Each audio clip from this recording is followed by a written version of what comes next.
for this opportunity for SABIC to participate and to take part of this. نشوف على عدة امور. اولا موضوع our commitment للكوميونتي والسستينابيلتي اجنده از ويل. فعندنا الفيلم اللي بيتكلم عن السستينابيلتي والافورتس اللي سابق تبروفايد الكوميتمنت حق الليدرشيب. بعض الافورتس تعتبر مايلستونز في السستينابيلتي اجنده متسابقه. فاليوم ان شاء الله احنا بنتفاعل مع الزوار نعطيهم اخر ما وصلنا اليه في السستينابيلتي وايضا موضوع CSR وايضا نجتمع اكثر ان شاء الله كلام داخل المهندس سمير في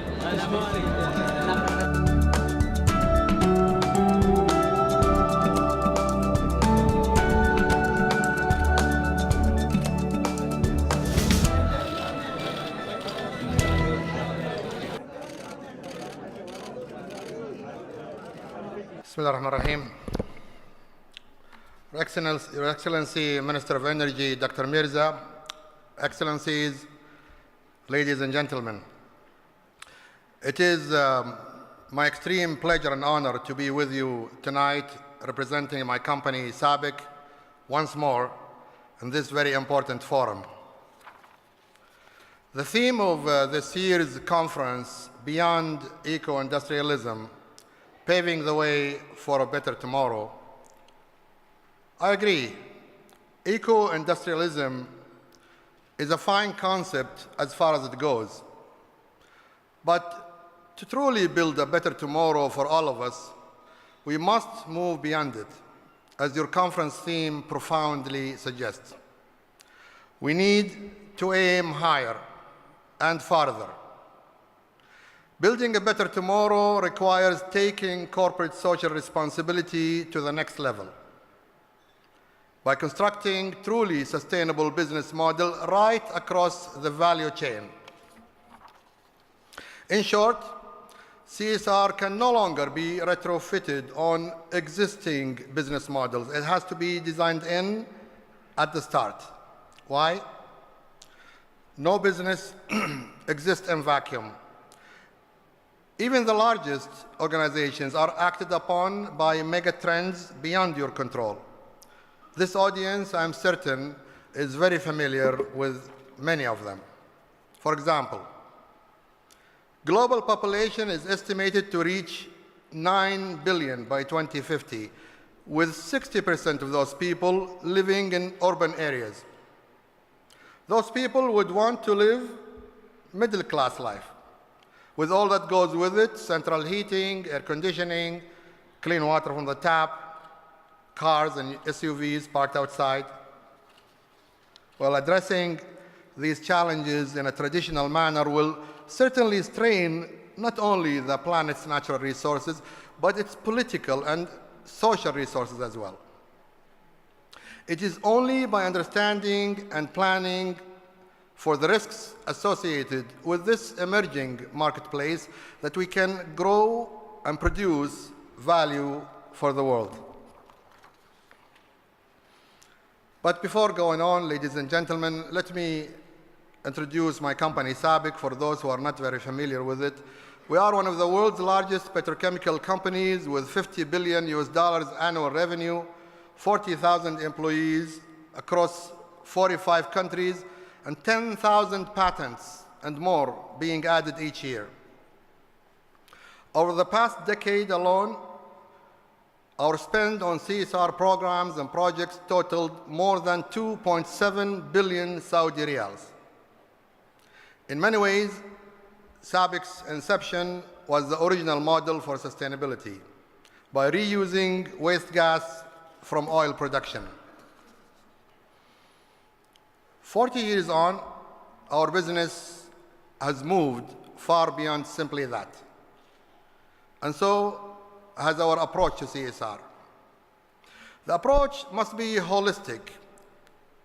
As Dr. Mirza rightly pointed out in his very informative speech, it has to be under the bigger umbrella of sustainability, whereby social, economic, and environmental aspects are well balanced. We begin with the recognition that our businesses depend on finite resources, and our long-term success requires that we use them as efficiently as possible and that we make our environmental footprints as compact as possible. Embracing the concept of circular economy, we are building what will be the world's largest carbon capture and use plant in Jubail, Saudi Arabia. Currently, our fertilizer plants capture CO2 and use it to manufacture urea and methanol, thus turning a source of pollution into a source of life.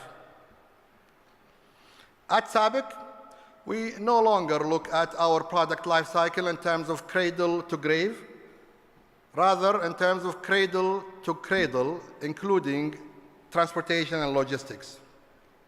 Our aspirational goals is reducing energy intensity and greenhouse gases by 25% and waste material by 50% over the next 10 years from a 2010 baseline. These efforts and others like them across the globe and across all SABIC facilities are critical for us. But we're extending sustainability to innovation and products, and so helping our customers and partners achieve their sustainability goals as well. In that way, we strike a win-win situation. As we speak today, SABIC ingenuity is making the world a safer, cleaner, and more energy-efficient place to live. SABIC materials, which are not only stronger, but also lighter than steel and deliver greater freedoms of design, are found in planes, trains, and automobiles, making them more fuel efficient with fewer emissions to the world. They're being used to manufacture the world's first carbon composite auto wheel, the world's first 3D printed car, and Volkswagen's XL1 diesel plug-in hybrid. In supermarkets, tin cans are disappearing and being replaced by more environmentally friendly packaging from SABIC. SABIC smart fertilizers not only use less water, thus reducing runoff to rivers and streams, which means the farmer buys less fertilizer, but also feed the plants only when they need it. Plus, it emits fewer harmful greenhouse gases. It is a triple win for the world. In today's time and age, it is only possible to differentiate yourself via such innovations rather than through feedstock or prices or operational capability. That is the path we have adopted, and we take it very seriously. That is why we continue investing in technology and innovation at extremely high levels. And we look beyond our walls when it comes to digging out the best ideas. We enjoy strategic relationships with top institutions such as King Abdullah University for Science and Technology, KAUST, MIT, Cambridge, King Saud University, Peking University, and many more across the globe.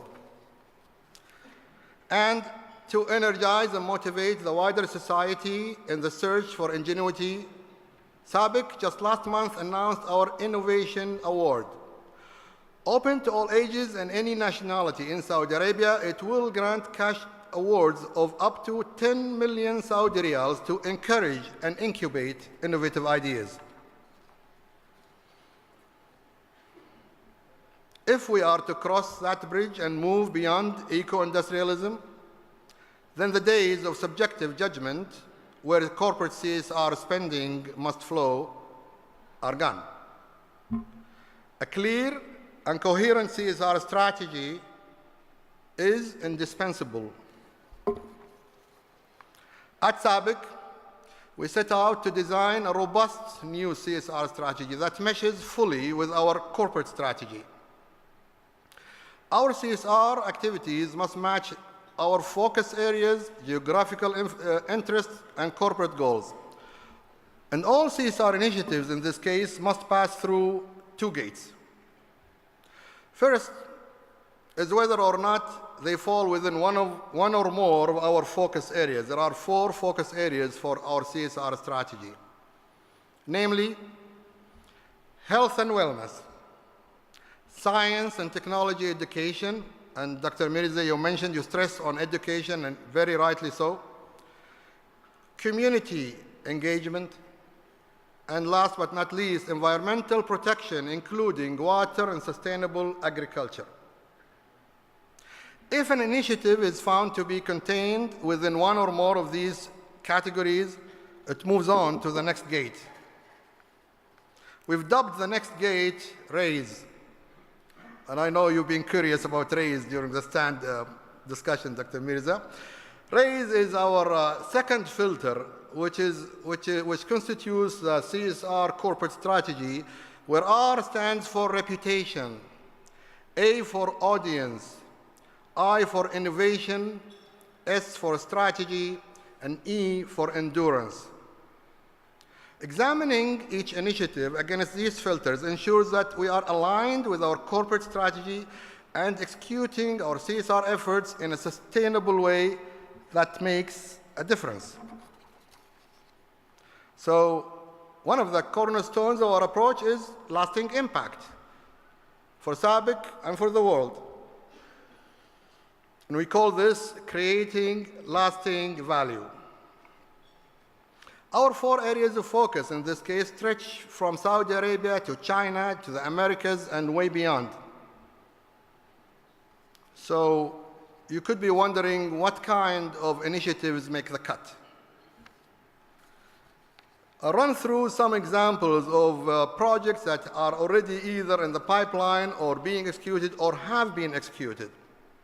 We're talking about constructing hospitals, funding eye care clinics, drug addiction and mental health programs, funding university chairs, scholarship programs for disabled children, research into autism, schools for children with Down syndrome, cleaning lakes and islands, and fostering a culture of volunteerism amongst our employees. As I conclude, ladies and gentlemen, let me leave you with the following premise.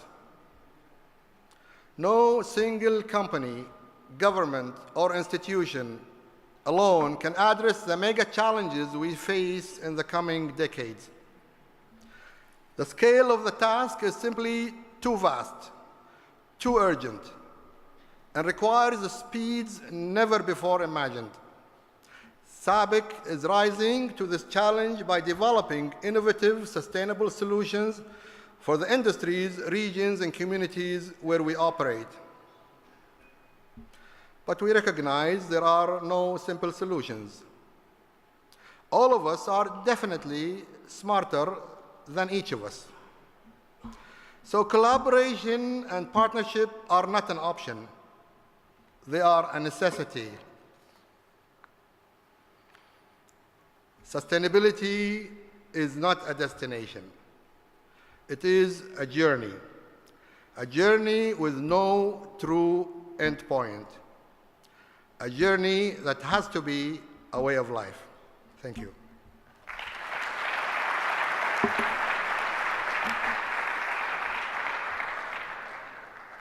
The organizing committee would now like to express their profound gratitude to Mr. Samir Al-Abdrabbuh from SABIC for honoring the conference with his keynote address. Ladies and gentlemen, we'll now be honoring the sponsors without whom this would not have been possible. May I kindly invite Saudi Basic Industries Corporation, SABIC,